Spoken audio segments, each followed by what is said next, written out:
Hi, Victoria Ballard, naturopath. And I have been specializing in those people who, for some reason or other, just can't lose weight whatever they do.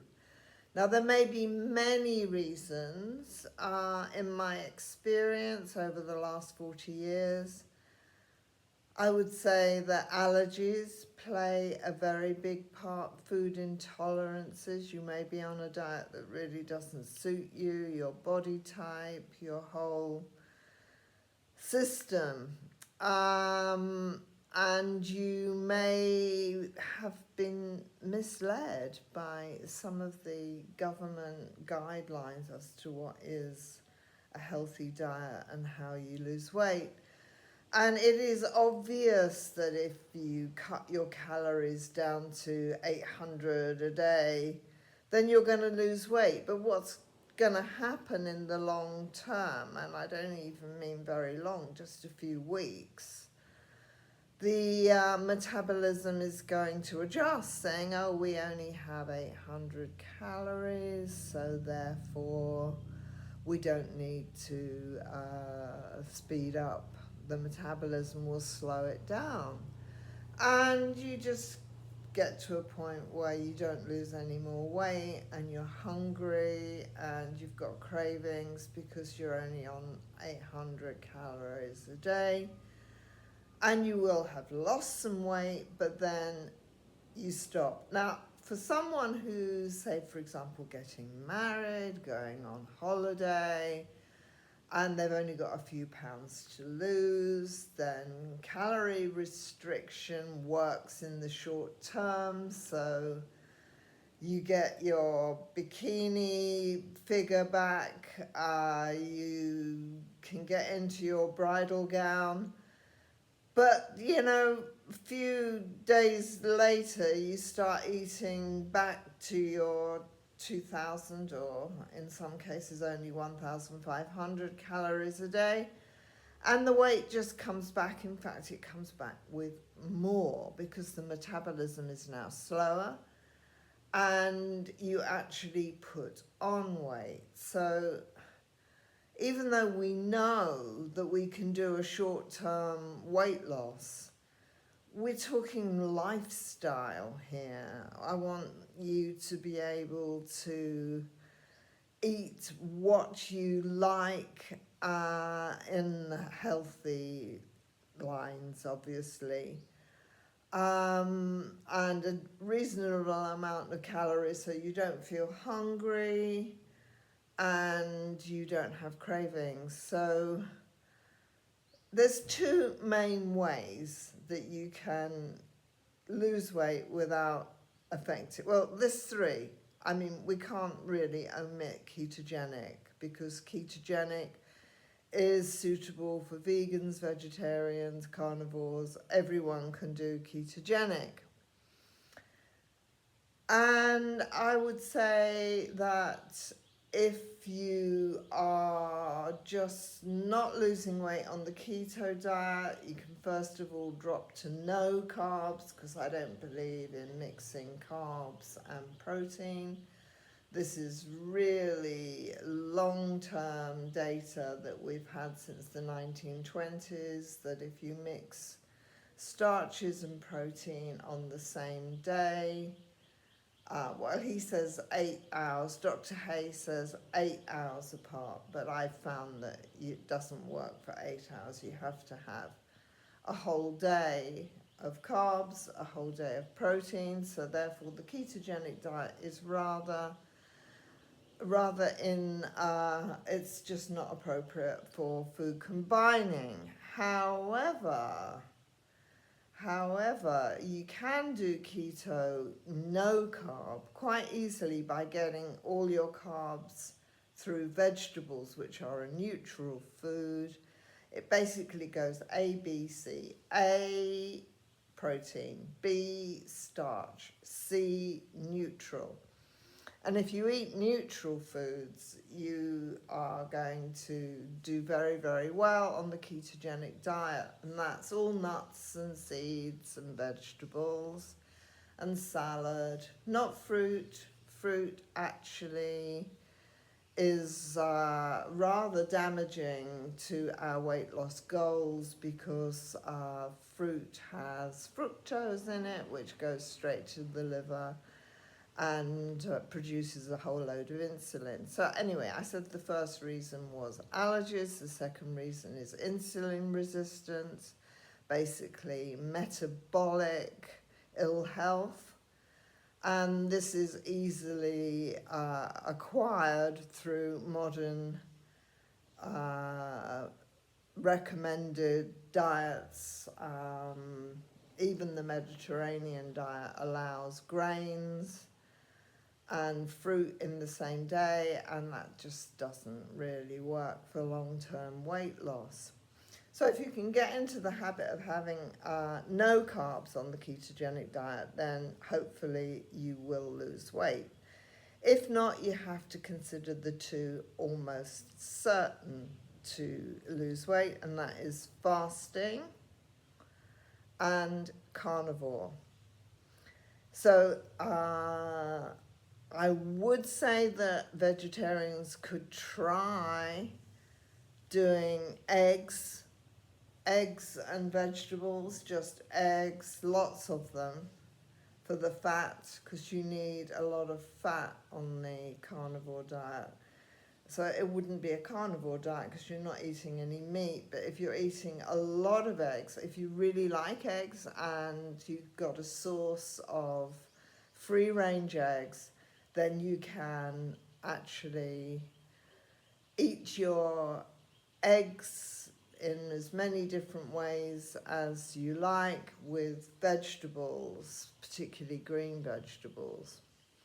So that is another step on the way, but really carnivore is just meat, preferably ruminant meat like beef and lamb, and fish. Actually, all meats are acceptable. All fish are acceptable. And eggs are absolutely wonderful. Certain amount of dairy is allowed, like butter is a fat from milk, but don't drink the milk, which is too high in lactose. But you can eat butter, ghee. I would say coconut oil. It's okay, it's not necessarily carnivorous, but it's so good for the brain. And it's so good to cook with because it's got a high smoke point, so you don't lose any of the caprylic acid, which kills bad bacteria in the intestines. It's got a very high smoke point, so you can fry quickly with it and not lose the benefits of it. You can add it to coffee. You can also use MCT oil. This is not 100% carnivore, but they are such wonderful additions to any diet. And they produce ketones, which go to the brain and make you feel good. And we want to be feeling good. We don't want to be feeling hungry, miserable, deprived, any of the things that dieting can produce.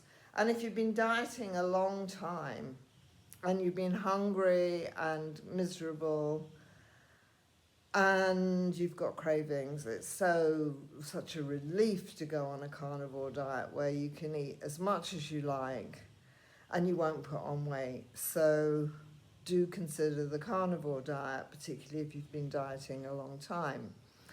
And then you can either or.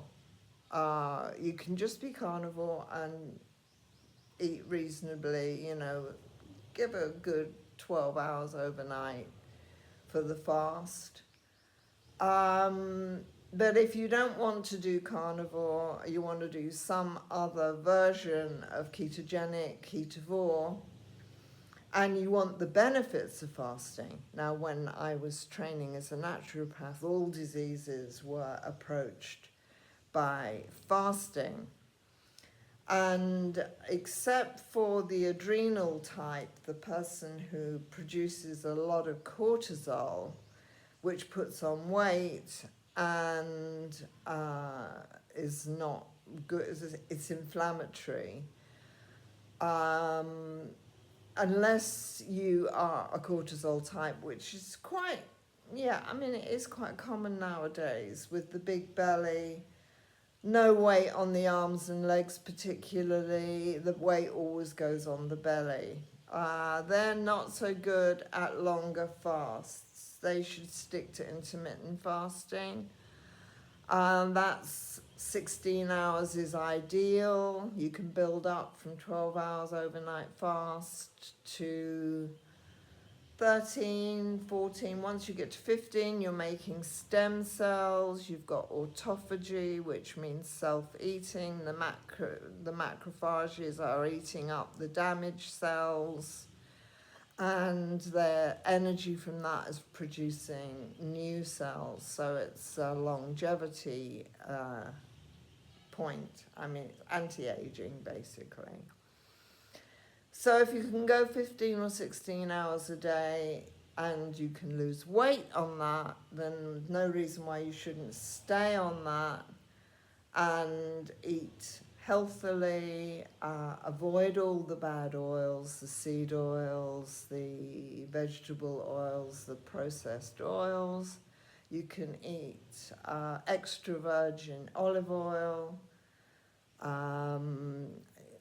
avocado oil, and butter is good to cook with, so is ghee. And my favourite, coconut oil. My favourite for health, I'm not saying for taste. When I first started using coconut oil, I didn't like the taste, so I was very sparing with it. But gradually, the bacteria in the intestines, they start changing their messages to the brain about what you want to eat, and sure enough, I started to like coconut oil, which is good because it's preserving the brain cells, which I'm hoping to keep as long as possible. So it's either carnivore or fasting or both. I did carnivore, 1 meal a day, so that was fasting and carnivore, and I was one of these people who could not lose weight, but I lost 70, 80 pounds in a very short period of time, and I've kept it off. A few pounds creep on when I'm in India and I'm eating rice and chapatis. Chapatis are made of wheat. I do put on a few pounds, but mainly they're in the areas I go to. They are sort of ashrams, and nearby will be a Western restaurant, so I can eat eggs. And you can be ketogenic with eggs, and eggs are considered vegetarian in southern India. But in the north of India, eggs are not vegetarian, and I have to walk for an hour just to get some eggs. But I'm going back to the UK soon, so I'll get on a carnivore diet. I won't be adjusted immediately to it, so I will be a few weeks probably losing the few pounds I've put on in India. But really, mixing carnivore and fasting, even the most difficult weight loss client will lose weight. So I hope you will do more research. Ken Berry is a doctor using carnivore, eating carnivore himself. Dave Asprey has got the Bulletproof Coffee and the Bulletproof Diet. Mindy Pels especially specializes in women and their menstrual cycle and fasting around the menstrual cycle, but she takes on, of course, both men and women. And Jason Fung has got all the random controlled trials that show that high fat, low carb, and if possible no carb, and fasting get the best results, not only with weight loss but with general health. And he states categorically you can reverse diabetes. So you should definitely watch Jason Fung. So thank you for listening this far. Have a very good day or night or afternoon, wherever you are in the world. Goodbye.